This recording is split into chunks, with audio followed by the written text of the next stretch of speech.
আজকে আমি দেখাবো কচুর ডাঁটা দিয়ে ইলিশ মাছের মাথা। এখানে আমি কয়েকটা কচুর ডাঁটা নিয়ে নিয়েছি। এটা কিন্তু আমাদের বাড়িরই কচুর ডাঁটা, সেখান থেকে কয়েকটা ডাঁটা তুলে এনেছি, এনে কেটে পরিষ্কার করে ধুয়ে নিয়েছি। আর এখানে নিয়েছি আমি টমেটো কুচি, আর এখানে কয়েকটা কাঁচা লঙ্কা চিড়ে নিয়েছি, পেঁয়াজ নিয়েছি, আদা নিয়েছি।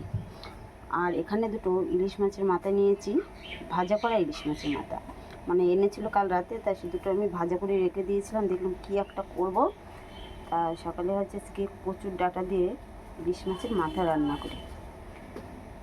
তা সেটা তোমরা দেখতে থাকো, আর ভিডিওটাকে স্কিপ করবে না, পুরো ভিডিওটা দেখতে থাকো। প্রথমে আমি এই ডাঁটাটা একটু সিদ্ধ করে নেব। কড়াইয়ের মধ্যে আমি কচুর ডাঁটাগুলো দিয়ে দেব।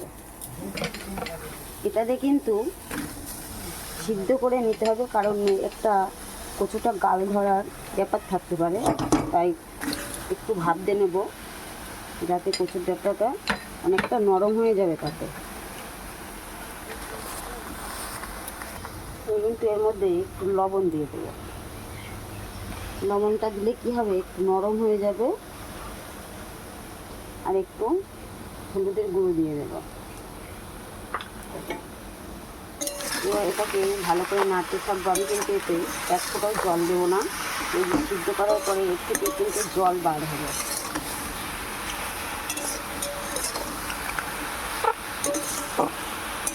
তোমাদের যদি ভিডিওটা ভালো লেগে থাকে অবশ্যই একটু লাইক, কমেন্ট, শেয়ার করে পাশে থাকবে।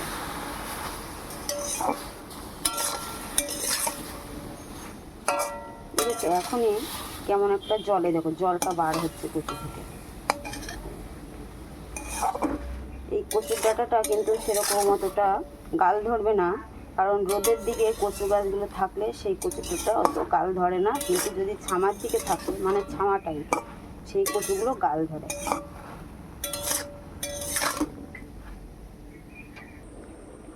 তোমরা দেখো কতটা জল বার হয়েছে কচু দিয়ে, কিন্তু আমি কিন্তু এক ফোঁটা জল দিইনি। দেখো কচুতে কতটা জল বার হয়েছে। এটা কিন্তু আমার সিদ্ধ হয়ে গেছে, আর অনেকটা নরমও হয়ে গেছে। আর দেখো কতটুকু হয়েছে। এবার এটা আমি লাভিয়ে নেব।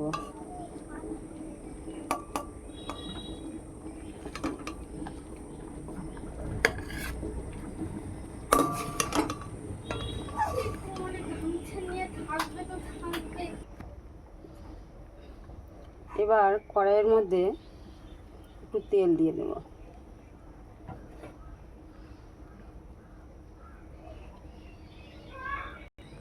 তেলটা আমার গরম হয়ে গেছে। ইলিশ মাছ দুটো ভালো করে আর একটু ভাজা করে নেব।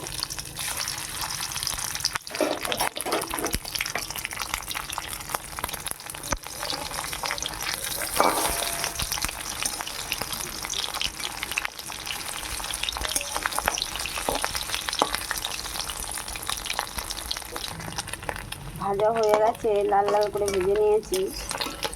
এবার এগুলো লাগিয়ে নেব।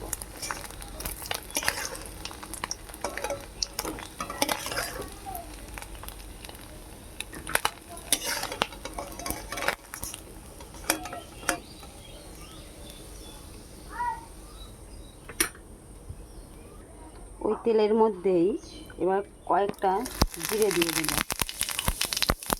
একটা শুকনো লঙ্কা, আর কয়েক টুকরো কাঁচা লঙ্কা চিড়ে দিয়েছি। এবার আমি কয়েকটা পেঁয়াজ কুচি দিয়ে দেব।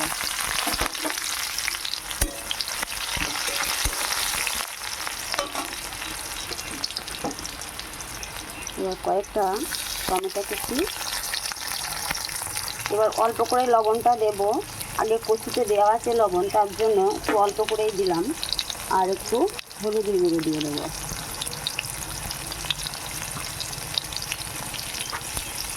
এবার একটা ভালো করে নাড়তে থাকবো। এটা কিন্তু অল্প আঁচ দিয়ে আমি ভাজতে থাকছি। এবার এর মধ্যে একটু আদা কুচি দিয়ে দিলাম। এটা কিন্তু শিলে বাটিনি, এটা হচ্ছে পুরনিতে পুড়ে নিয়েছি, পুড়ে নিয়েছি।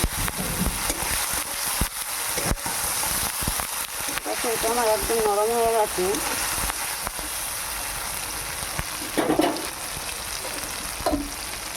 এবার এর মধ্যে আমি কচুগুলো দিয়ে দেবো, সিদ্ধ করা কচুগুলো।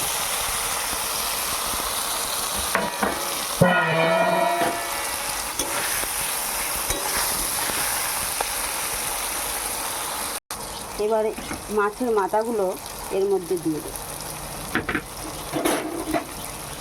ভালো করে এটা নেড়ে নেব।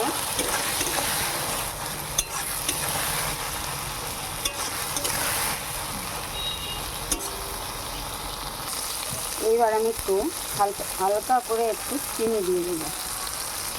আমার কিন্তু এটা হয়ে গেছে। এবার একটু মশলা দিয়ে দেবো।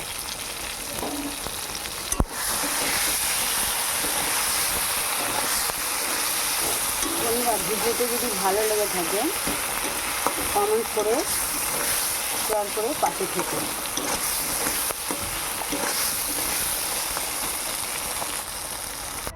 কেমন হয়েছে অবশ্যই কমেন্টের মাধ্যমে বলবে বন্ধুরা।